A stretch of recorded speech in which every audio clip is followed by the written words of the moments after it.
Switzerland में Iran और America के बीच शांति समझौता हो रहा था। ब्राजील के पत्रकार पेपे एस्कोबार ने राजनीतिक कमेंटेटर मारियो नवल के पॉडकास्ट में ये बड़ा दावा किया, क्योंकि मिस्टर नेतन्याहू की एक बड़ी साजिश बेपर्दा हो गई अमेरिका के। नेतन्याहू को पहले दिन से ये डील पसंद नहीं थी। वो बार बार ऐसा कुछ कर रहे थे, चाहे वो लेबनान में युद्ध कर रहे हो या ट्रंप पर प्रेशर डाल रहे हो या इजराइल लॉबी जो है अमेरिका पे प्रेशर डाल रही हो, वो इस डील के खिलाफ थे। पत्रकार पेपे एस्कोबार का दावा है कि इजराइल की खुफिया एजेंसी मोसाद को नेतन्याहू ने पाकिस्तान के सेना प्रमुख को जान से मारने का आदेश दिया था। आसिम मुनीर जिस डेलीगेशन को लीड कर रहे थे जिनेवा में, उस पर हमला बोला जाना था, लेकिन ये सूचना या ये खेल जो था कहीं ना कहीं पकड़ा गया और पूरी की पूरी साजिश बेनकाब हो गई। पैगाम पहुंचाया इजराइल को कि अगर ऐसी कोई हरकत करने की कोशिश की या इवन किसी पाकिस्तानी की तरफ देखने की भी कोशिश की इजराइल ने, तो हम इजराइल को दुनिया के नक्शे से मिटा देंगे। कि अगर तुमने हमारे सेना प्रमुख या डेलीगेट्स को हाथ भी लगाया तो हम तुम्हें दुनिया के नक्शे से मिटा देंगे। हाल यह है कि डोनाल्ड ट्रंप ने नेतन्याहू को वार्निंग दी है,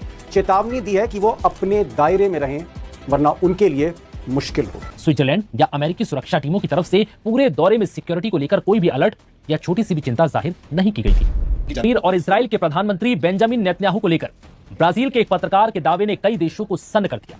पत्रकार पेपे एस्कोबार का दावा है कि इजराइल की खुफिया एजेंसी मोसाद को नेतन्याहू ने पाकिस्तान के सेना प्रमुख को जान से मारने का आदेश दिया था, जिसके बाद मोसाद ने आसिम मुनीर को मारने का प्लान तैयार कर लिया था। लेकिन ऐन वक्त पर पाकिस्तान के अधिकारियों को इस बात की भनक लग गई, जिसके बाद पाकिस्तानी मिलिट्री एजेंसी ने बातचीत के दौरान आर्मी चीफ मुनीर की हत्या को लेकर मोसाद के प्लान का पता लगाया और फिर इजराइल को एक धमकी भरा संदेश भेजा। ब्राजील के पत्रकार का दावा है कि इस संदेश में पाकिस्तान ने धमकी भरे लहजे में कहा कि अगर तुमने हमारे सेना प्रमुख या डेलीगेट्स को हाथ भी लगाया तो हम तुम्हें दुनिया के नक्शे से मिटा देंगे। बस बात खत्म। दरअसल ये सब तब हुआ जब स्विट्जरलैंड में ईरान और अमेरिका के बीच शांति समझौता हो रहा था। ब्राजील के पत्रकार पेपे एस्कोबार ने राजनीतिक कमेंटेटर मारियो नवल के पॉडकास्ट में यह बड़ा दावा किया। उन्होंने कहा कि इसी दौरान पाकिस्तान की मध्यस्थता में हो रहे इस समझौते में प्रधानमंत्री शहबाज शरीफ और सेना प्रमुख आसिम मुनीर भी मौजूद थे और यही मुनीर को मारने की तैयारी थी। लेकिन पाकिस्तान के अधिकारियों को इस बात की ऐन वक्त पर जानकारी मिल गई और फिर पाकिस्तान ने इजराइल को सीधी धमकी दे डाली। ब्राजील के पत्रकार के इस दावे को लेकर सोशल मीडिया पर बवाल मच गया। हालांकि पत्रकार ने दावे से जुड़े कोई सबूत पेश नहीं किए।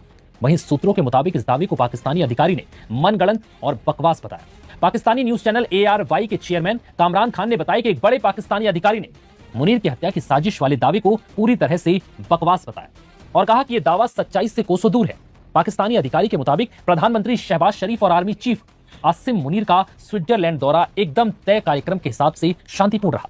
स्विट्जरलैंड या अमेरिकी सुरक्षा टीमों की तरफ से पूरे दौरे में सिक्योरिटी को लेकर कोई भी अलर्ट या छोटी सी भी चिंता जाहिर नहीं की गई थी। ल्यूसन में आर्मी चीफ और प्रधानमंत्री के ठहरने के दौरान पाकिस्तान के सुरक्षा इंतजाम पूरी तरह से मुस्तैद थे। हालांकि इजराइल और पाकिस्तान की तरफ से इस दावे पर कोई आधिकारिक प्रतिक्रिया नहीं आई, जिसके बाद ये सवाल उठने लगे कि आखिर इस पत्रकार को ये जानकारी कैसे मिली। क्या दोस्तों, पहली बार अमेरिका और इजराइल के बीच में जबरदस्त टकराव देखा जा रहा है। हाल यह है कि डोनाल्ड ट्रंप ने नेतन्याहू को वार्निंग दी है, चेतावनी दी है कि वो अपने दायरे में रहें, वरना उनके लिए मुश्किल हो।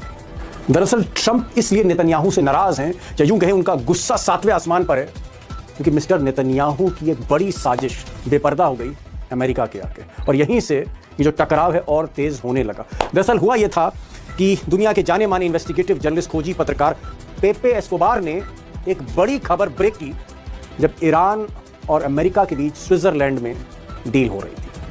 अब एस्कोबार दुनिया के हर बड़े चैनल पर देखे जाते हैं। इनका यह कहना है, Pepe Escobar alleged that Israeli intelligence agency Mossad plotted to eliminate Pakistani military chief Asim Munir and the country's delegation in Geneva during Iran talks. कि जब ईरान के साथ बातचीत हो रही थी तो आसिम मुनीर जिस डेलीगेशन को लीड कर रहे थे जिनेवा में, उस पर हमला बोला जाना था, लेकिन ये सूचना या ये खेल जो था कहीं ना कहीं पकड़ा गया और पूरी की पूरी साजिश बेनकाब हो गई। ये पेपे एस्कोबार दावा कर रहे हैं। अब एक्सपर्ट्स का कहना है कि ये हमला इसलिए किया जा रहा था पाकिस्तानी डेलीगेशन पर, ताकि ईरान और अमेरिका की जो बातचीत हो रही है, जो डील हो रही है, इसको तोड़ा जा सके। और इस डील के तोड़ने के पीछे नेतन्याहू का ही मकसद था। नेतन्याहू को पहले दिन से ये डील पसंद नहीं थी। वो बार बार ऐसा कुछ कर रहे थे, चाहे वो लेबनान में युद्ध कर रहे हो या ट्रंप पर प्रेशर डाल रहे हो या इजराइल लॉबी जो है अमेरिका पे प्रेशर डाल रही हो, वो इस डील के खिलाफ थे और नहीं चाहते थे कि ईरान और अमेरिका के बीच में समझौता हो जाए। अब नेतन्याहू का जो खेल था ट्रंप को इसलिए बुरा लगा क्योंकि जनरल आसिम मुनीर ट्रंप के ही आदमी हैं। एक तरह से कुछ लोग उनको ट्रंप का इन्फॉर्मर तक कहते हैं कि जो कुछ ट्रंप ईरान को कहलाना चाहते हैं वो आसिम मुनीर के थ्रू ही कहते हैं। तो जाहिर तौर पे अगर कोई अपना आदमी है और उस पर हमला जो है इजराइल कर रहा है तो बुरा तो लगेगा ट्रंप को, और ट्रंप को जब बुरा लगता है तो वो और भी ज़्यादा भला बुरा कहते। उन्होंने तो यहाँ तक कह दिया नेतन्याहू को कि नेतन्याहू गलत आदमी है, और अगर मैं साथ ना देता, मैं दखल ना देता अगर ईरान युद्ध में, तो ना सिर्फ नेतन्याहू तबाह होते बल्कि इजराइल तबाह हो जाता। ईरान इजराइल को तबाह कर देता। और ये बात उन्होंने एक टीवी चैनल पर भी बोल दी। They would have blown up Israel. If it weren't for me, Israel would not exist today.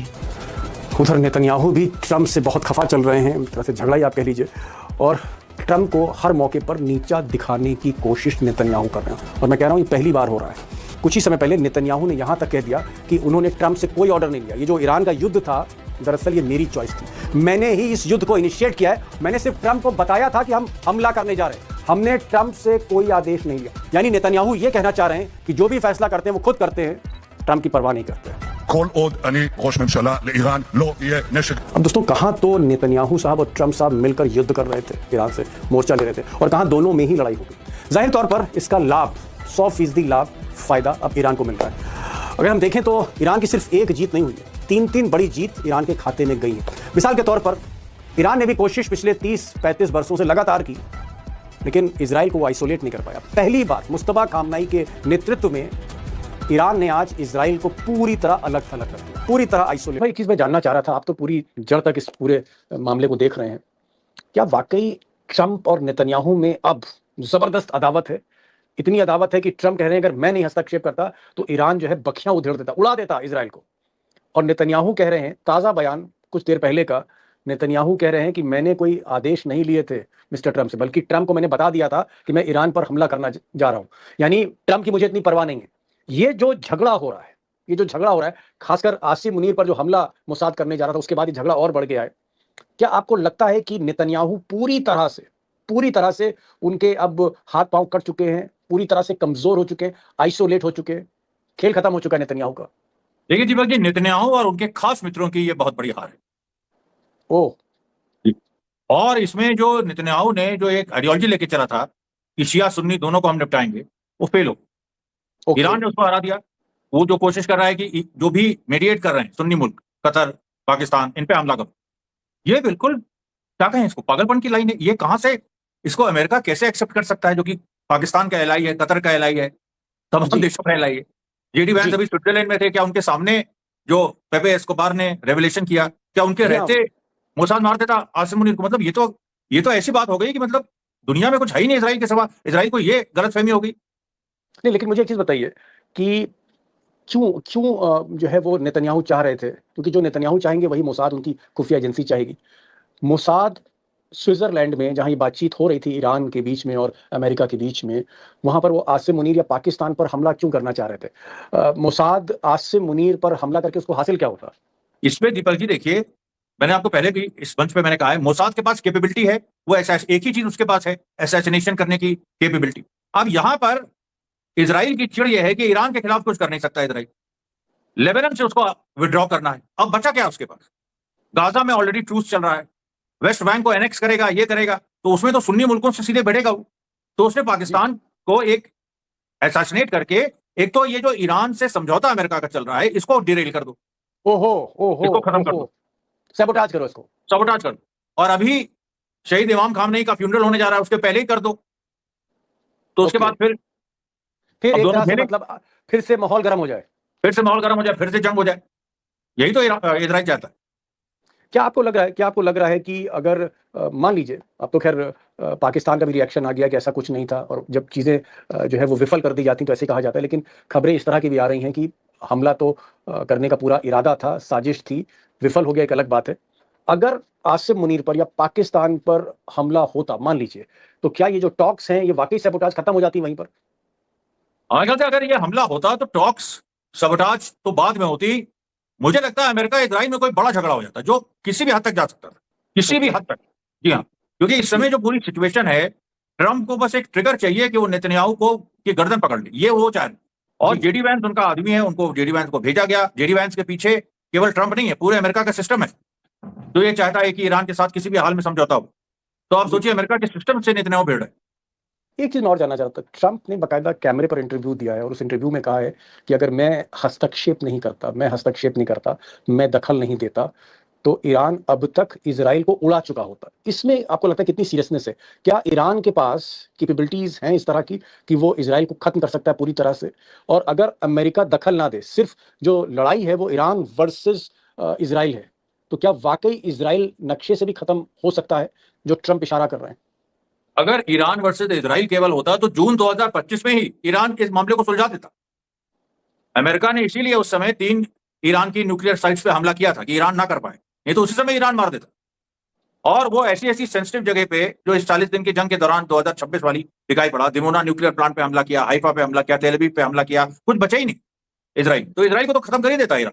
Amrish भाई, एक चीज़ यहाँ पूछना चाह रहा था, क्योंकि आप ईरान जाते रहते हैं और फिर आप ईरान जाने वाले हैं, क्योंकि इमाम खामनेई का फ्यूनरल होना है, अंतिम यात्रा उनकी है। शायद उसमें मुस्तफा पहली बार आएंगे। पहले आपने खबर ब्रेक करी थी हमारे चैनल पे महीने भर पहले, मैं उस पर बाद में आऊंगा, लेकिन मैं एक चीज़ जानना चाह रहा हूँ कि आप है ही जो ऑपोजिशन पार्टीज वो इस समय ओपिनियन पोल में आगे चल रही, और एक ऑपोजिशन लीडर बड़ा फेमस नाम है, उसने यहां तक कह दिया है कि अब चाहे नेतन्याहू को स्टिक्स और स्टोन्स यानी पत्थर और डंडे से बाहर निकालना होगा तो हम निकालेंगे। इतना बड़ा स्टेटमेंट कोई नेतन्याहू के खिलाफ दे नहीं सकता था इजराइल, और ऐसी बात हो रही कि डंडे और पत्थर से उनको मार मार के निकालना पड़ा तो निकालेंगे। एक और क्वेश्चन है जो मुझे लगता है कि अमरीश भाई आपसे पूछूं, क्योंकि आप पहले दिन से इस जंग को कवर कर रहे हैं। क्या नेतन्याहू की बहुत बड़ी गलती थी कि उसने ईरान को कम करके आका अंडर एस्टिमेट किया? और क्या नेतन्याहू को लग रहा था कि अगर अमेरिका से थोड़ा साथ मिल जाए तो ईरान में वो हुकूमत बदल सकते हैं, तख्ता पलट सकते हैं? क्या गलतफहमी के शिकार नेतन्याहू हो गए? नेतन्याहू ने ईरान को अंडर एस्टिमेट किया, अमेरिका को ओवर एस्टिमेट किया। के कैलकुलेशंस गलत थे। उन्होंने ईरान को अंडर एस्टिमेट किया, कमजोर आंका, और अमेरिका को बहुत ज्यादा ताकतवर आंक दिया, ओवर एस्टिमेट कर गए। तो एक तरफ वो ओवर एस्टिमेट कर गए अमेरिका को, और दुश्मन को अंडर एस्टिमेट कर गए। उसका नतीजा ये हुआ कि ईरान आज जीत का जश्न मना रहा है, मुस्तफा खामनेई जल्दी सामने आने वाले हैं, और नेतन्याहू और ट्रंप के बीच में 36 का आंकड़ा है। दूरियां तेजी से बढ़ रही हैं। एक बड़ी गलती मोसाद ये कर गया नेतन्याहू की कि वो पाकिस्तान पर हमला करने जा रही थी, टॉक्स को सबोटाज करने के लिए, और इसने कहीं ना कहीं और ज्यादा दूरियां बढ़ा दी हैं। क्योंकि आसिम मुनीर एक तरह से आप कह सकते हैं उनके इन्फॉर्मर हैं, ट्रंप के बहुत करीब हैं, सारी खबरें मिलती हैं उनसे, और बहुत ज्यादा गुस्से में। इसीलिए ट्रंप ने कहा है कि अगर मैं दखल ना देता तो ईरान कब का इजराइल को उड़ा चुका होता। बहरहाल देखते हैं क्या होता है। लेकिन एक चीज है कि मिडिल ईस्ट में अब डंका जो है वो मुस्तफा खामनेई का बज रहा है। अच्छा हैदर, ब्राजीलियन जर्नलिस्ट ने एक इंटरव्यू दिया है मारियो नोफाल को, उसमें कहा है कि पाकिस्तान की जो टॉप लीडरशिप है और बिलखुसूस जिन्होंने मुज़ाकरात में एक रोल प्ले किया है, उनको बहुत बड़ा थ्रेट था। वो क्या कहानी है? इंटरव्यू में क्या कहा? बेसिकली मारियो नोफाल को इंटरव्यू दिया है पीपीएस के बाद। पीपीएस के बाद जो है ये ब्राजीलियन जर्नलिस्ट है और इसके साथ ये जियोपॉलिटिकल एनालिस्ट भी है। वो ये कहता है कि उसका जो सोर्स है उसने उसको ये कम्युनिकेट किया है कि स्विट्जरलैंड में जिस वक्त पाकिस्तान की सालिसी में ईरान और अमेरिका के दरमियान मुज़ाकरात का जो दौर होना था, इनफैक्ट जो हुआ भी बड़ा कामयाब दौर रहा, उस वक्त पाकिस्तान की इंटेलिजेंस ने उसको ये खबर मिली कि इजरायली खुफिया एजेंसी मोसाद डायरेक्टली नेतन्याहू के हुक्म पर पाकिस्तान के army chief field marshal Syed Asim Munir की असैसिनेशन प्लान कर रही है। ना सिर्फ फील्ड मार्शल सैयद आसिम मुनीर साहब, बल्कि पाकिस्तानी वफद के जो बाकी लोग हैं उनके हवाले से भी ऐसी कोई अटेम्प्ट हो सकती है। और ये इंटेलिजेंस एज पर पीपीएस के बाद जब पाकिस्तानी खुफिया एजेंसी ने इसके ऊपर उसको मालूमात मिली तो उन्होंने एस्कोबार तो कहते हैं कि वाया ओमान उन्होंने पैगाम पहुंचाया इजराइल को कि अगर ऐसी कोई हरकत करने की कोशिश की या इवन किसी पाकिस्तानी की तरफ देखने की भी कोशिश की इजराइल ने, तो हम इजराइल को दुनिया के नक्शे से मिटा देंगे। ये पाकिस्तान की जानिब से क्लियर मैसेज, ये मैसेज दिया गया एज पर एस्कोबार, जो उन्होंने मारियो नोफाल को इंटरव्यू दिया है। और हम अगर इससे थोड़ा सा पीछे जाएं तो हमने मल्टीपल टाइम्स ये देखा कि नेतन्याहू, जिसको मैं नेतन्याहू बोलता हूं, वो ये महसूस करता रहा है और पब्लिकली उसने कहा भी है कि Pakistan is somehow threat to Israel.